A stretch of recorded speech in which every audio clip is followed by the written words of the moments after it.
BNP সমর্থক গোষ্ঠী কুলাঙ্গার শব্দের প্রকৃত অর্থটাই জানে না, তারা অন্য একটা মিনিং ভেবে আমার উপর উত্তেজিত হয়ে গেছে। তারপরেও তারা উত্তেজিত, আমি দুঃখ প্রকাশ করেছি।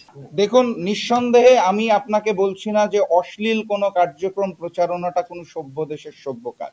আমরা বহির্বিশ্বে যেটা দেখে থাকি এবং উন্নত বিশ্বে যেটা দেখে থাকি, জুলাই গণঅভ্যুত্থান পরবর্তী বাংলাদেশেও সেই বাকস্বাধীনতাটা আশা করি। অর্থাৎ একটা মানুষ, আমি শুধু রাজনীতিবিদের কথা বলছি না, একটা দেশের সাধারণ মানুষ যদি চায় যে সরকারের কার্যক্রম তার পছন্দ হচ্ছে না, তিনি সমালোচনা করবেন, সেটা অবশ্যই করতে পারেন, সেটাকে আমি বাকস্বাধীনতা বলি।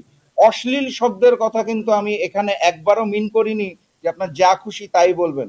যেই শব্দটা নিয়ে বিএনপির সমর্থক গোষ্ঠী খেপে গেল আমার বলা, এটা কোনো অশ্লীল শব্দ না। আপনারা যদি বাংলা ব্যাকরণ অথবা ডিকশনারিটা খুলে দেখেন, আমার ব্যাখ্যা যদি আপনাদের বিশ্বাস না হয়, আপনারা পড়ে দেখবেন এটা কোনো গালিগালাজ অথবা অশ্লীল শব্দ নয়।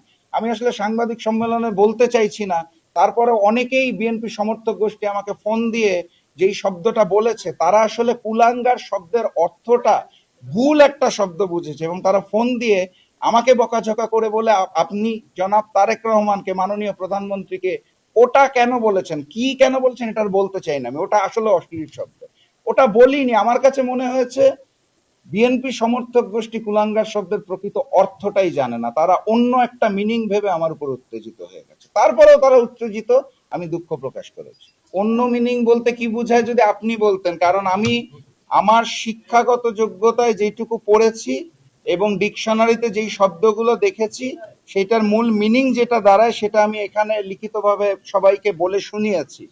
আমরা যেটা বুঝি সেটা হচ্ছে কুলাঙ্গার শব্দের অর্থ হচ্ছে বংশের কলঙ্ক, যার কার্যক্রমে তার পরিবার কলঙ্কিত হয়।